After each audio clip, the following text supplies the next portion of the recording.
What if I were to say that arithmetic, as we teach it today, is an obsolete skill? Okay? The whole world will erupt if I say that, because they'll say, reading, writing, arithmetic. That's the core of whose education? Core of the military education. Go back 200 to 300 years in this country and say that, 300 years later, no one's going to teach anybody how to shoot a gun, and no one's going to teach anybody how to ride a horse, and the teacher's going to say, but, those are basic life skills. This guy will get killed when he moves out.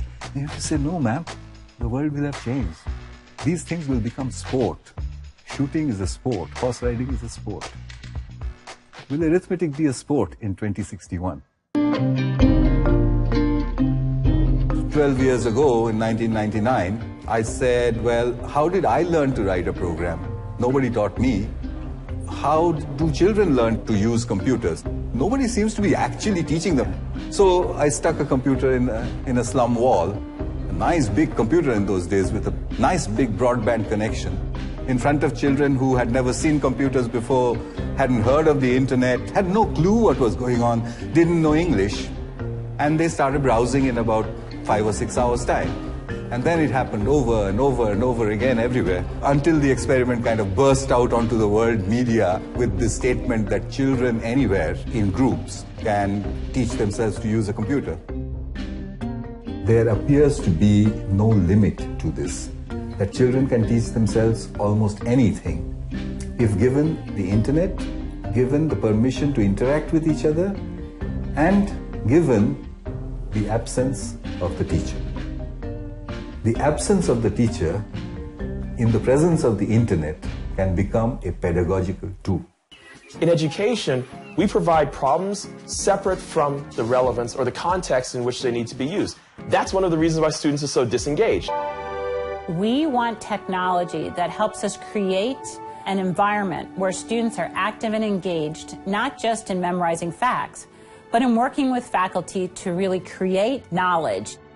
Something like the iPad application, I think, is going to help them learn more efficiently because it gives them information when they need to know it. And one of the principles of adult learning is you should learn something when you have a reason to learn it.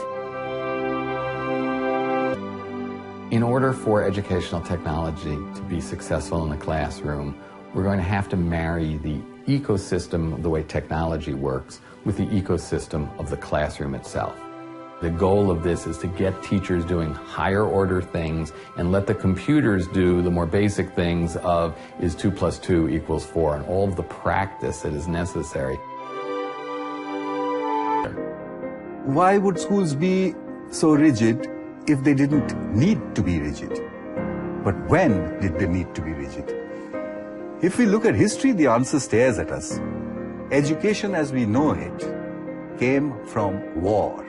I don't know if it's purely an industrial age type of thing, if it's a Victorian era, the educated learn to suppress, that suppression of natural instincts is part of becoming part of society.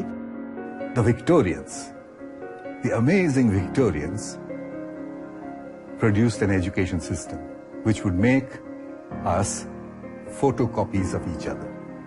Being quiet and being submissive, I think that's frankly the only thing that's taught right now, is how do you be submissive? How do you sit patiently and be disengaged for an hour and take it? How do you motivate a kid? How do you keep a kid engaged? How do you keep them interested? That is all psychology. A sober prediction might be that nothing will take place in the next 40 years, despite the fact that we now have gone from a PC to an iPad.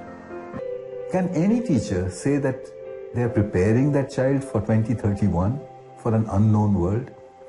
But I believe that I can make a curriculum for that teacher, and that curriculum needs to have only 3 things in it. Reading comprehension is the most critical skill at this point in time for a generation that's going to read off screens for the rest of their lives. Information search and retrieval skills. If people know what are keywords, follow a link or not, it's a key skill. If arithmetic is an outdated skill, this is the skill that will replace it. And finally, if a child knows how to read, if a child knows how to search for information, how do we teach them how to believe? See, in our adult heads, each one of us has a little mechanism. It comes from different places. You and I have different mechanisms of how to believe. Sometimes we say, this is obvious. Sometimes we say, because so-and-so told me. Sometimes we say, this is rubbish. What's that machine inside? How early in a child's life can we put that in there? If we can do it really, really early, then we would have armed that child against doctrine. And I don't mean only religious doctrine. I mean doctrine in all its forms. I think our job as educators, the biggest job in today's information-saturated world, is to give the child an armor against doctrine. Just as in another generation we used to teach a child how to fight with a sword and how to ride a horse. We, the education innovators in the education industry, need a win. And once there's one win that everyone can point to, then it's going to help all of us. The single most important thing we can do is to make sure we've got a world-class education system for everybody. That is a prerequisite for prosperity. It is an obligation that we have for the next generation.